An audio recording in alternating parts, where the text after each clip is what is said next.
projet Droit pour tous a consisté à accompagner 8 associations de populations autochtones informelles à défendre leurs droits, droit à la citoyenneté et à la propriété foncière.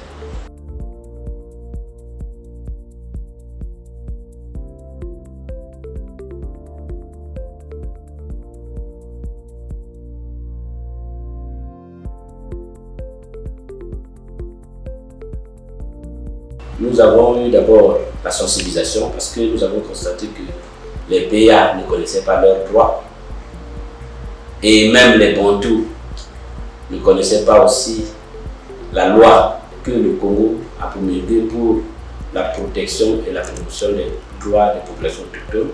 Nous avons sensibilisé plus de 1500 personnes. On a identifié les leaders.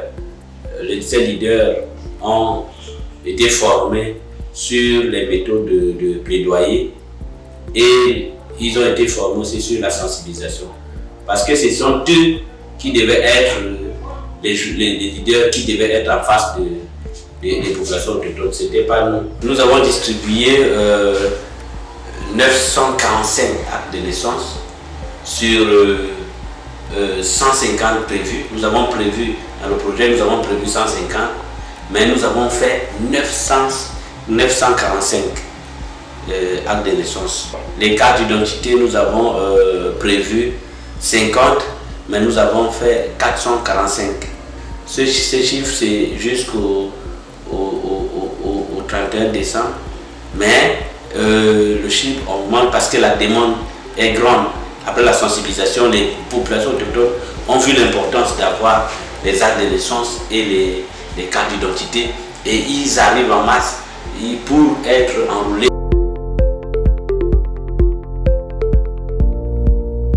Ce projet nous a permis aussi à être en bonne relation avec les pouvoirs publics, tels que le directeur départemental des affaires sociales.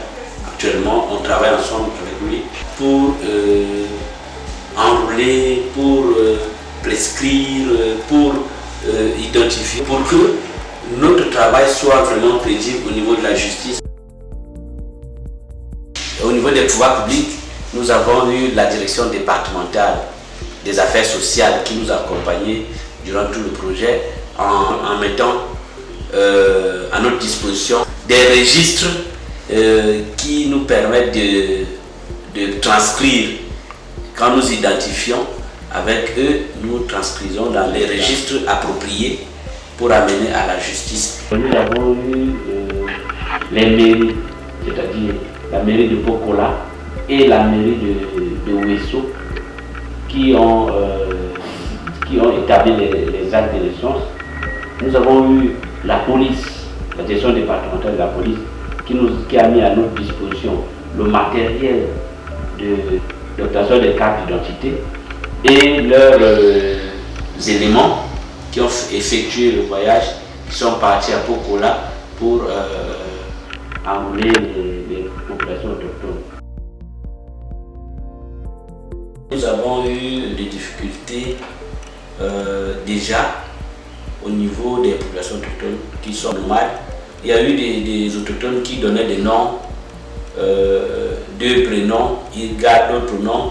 À la carte d'identité, ils donnent un autre prénom, donc il y a quelques difficultés. Au niveau des pouvoirs publics, c'était un peu difficile pour que les pouvoirs publics comprennent le travail qu'on était en train de faire.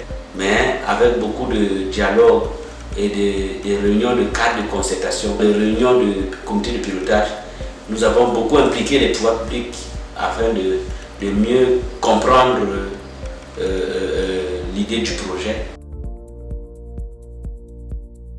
Là où nous avons beaucoup réussi, c'est au niveau de l'obtention des cartes d'identité et les actes de naissance.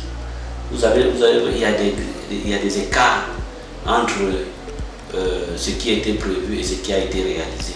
J'appelle ça réussite parce que la mobilisation nous a permis d'atteindre beaucoup, de toucher beaucoup de populations autochtones. Et ils sont venus en masse. Nous avons pensé à l'après-projet pour pérenniser l'action. On a signé un contrat de partenariat entre les affaires sociales, l'association et d'autres partenaires qui étaient avec nous dans le projet, l'Observatoire des cultures bantoues, OCBV, la plateforme des femmes autochtones. Le travail va continuer et c'est ça qui fait l'objet de notre dynamique locale.